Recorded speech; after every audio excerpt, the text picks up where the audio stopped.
Recording. Say something. I'm going to pick us right back up where we left off. First off, shout out to the people who are channel members, man. You guys are getting this video first because you guys are awesome. We're going to jump right into kind of what we ended the podcast with because that topic has to be discussed, right? We were talking about Pokemon and Nintendo suing Pocket Pair and Power World, and we kind of went down this rabbit hole of like Pokemon clones in a way, and Digimon was brought up, right? And I'm gonna tell you, Digimon, digital monsters, Digimon are the champions. Change into digital champions to change the digital world. Listen, straight banger. I personally, I like Digimon. I've never been a Digimon's better than a Pokemon person, but the intro has always been a absolute bangers, one of the bangers ever. But I gotta ask y'all, truly, y'all, all of y'all on agreement, Digimon was better than Pokemon? Yeah, way better story. Yeah.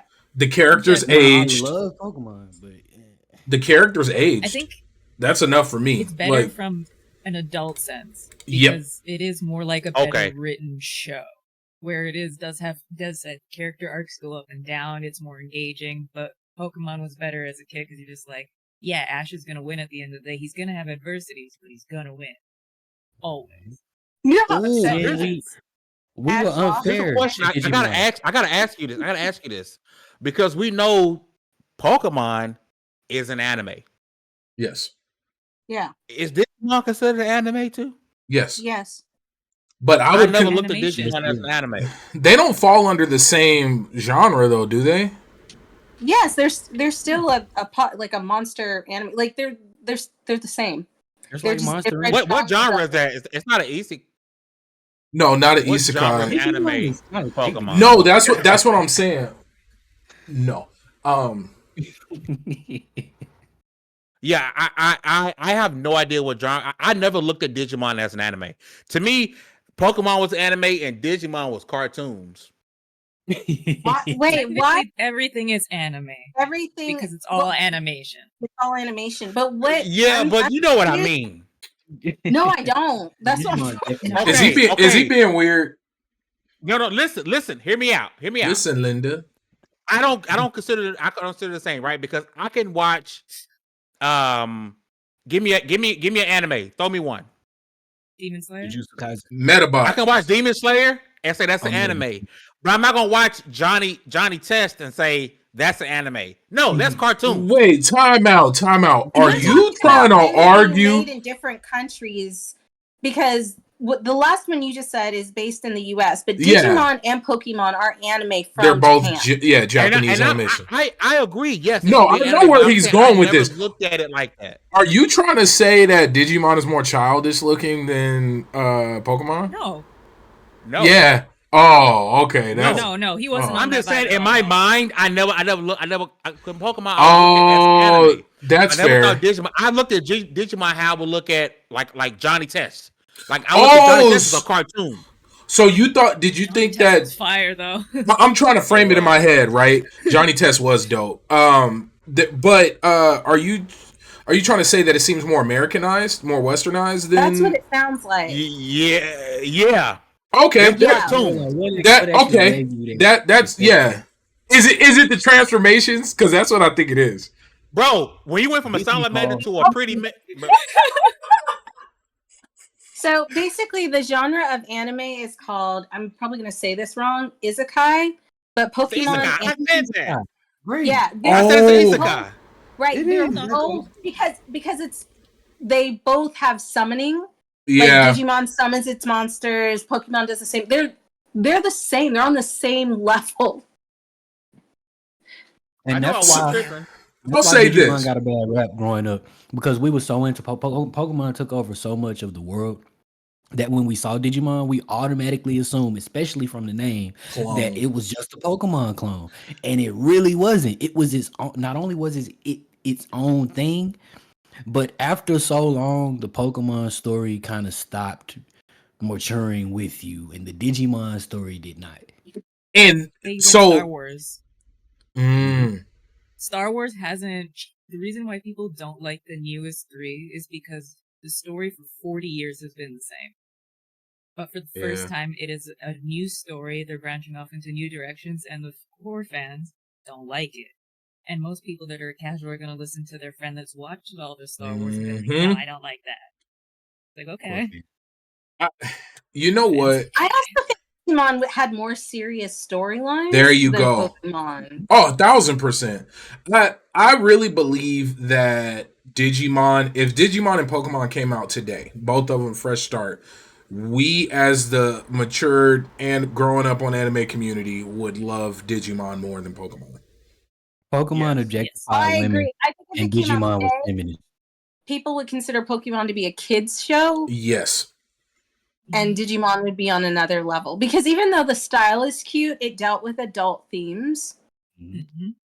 Digimon would be on Adult Swim. Actually lost. Oh, yeah. People grieve. Oh, my God. Did you guys ever watch the anime Magica Madoka or Madoka Magica? Describe it to me. Familiar. It does sound familiar. It's about, like, magical girls, but it is dark. Like, the style will throw you off. You'll be like, oh, my God, it's so cute. And then, like, no, like, people just die. Like, they don't come I gotta watch it now. Oh, that's like that Amazon one.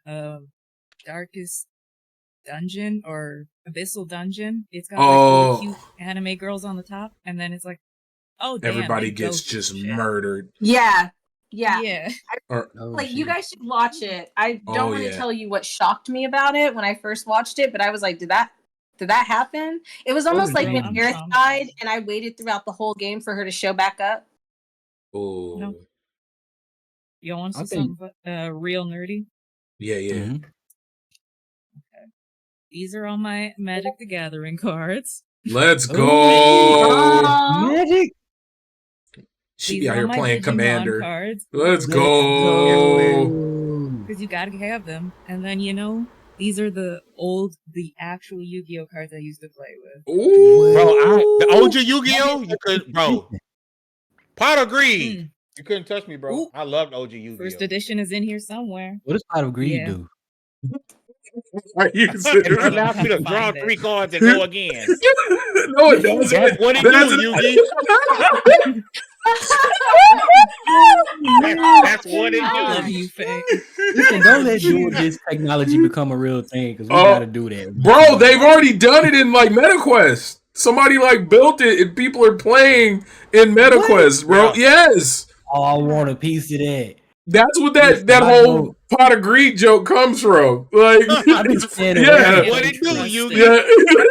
I'm not gonna lie to you. Like, I played so much Yu-Gi-Oh cards back in the day. I went to tournaments. Once they started doing, hey, you gotta ultra flip this. When people started winning in one turn, I was done.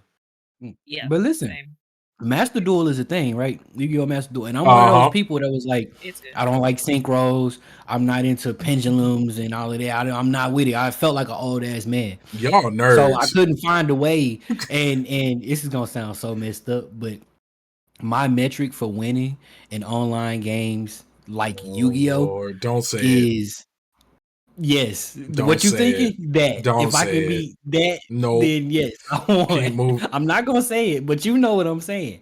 So that's my metric for winning, right? So I found I started going through like all of the different mechanics, and I couldn't. I was trying to figure out like an older mechanic that like fit my boomer brain. Sorry, old that man. Would also allow me to get out of here, right? Grandpa.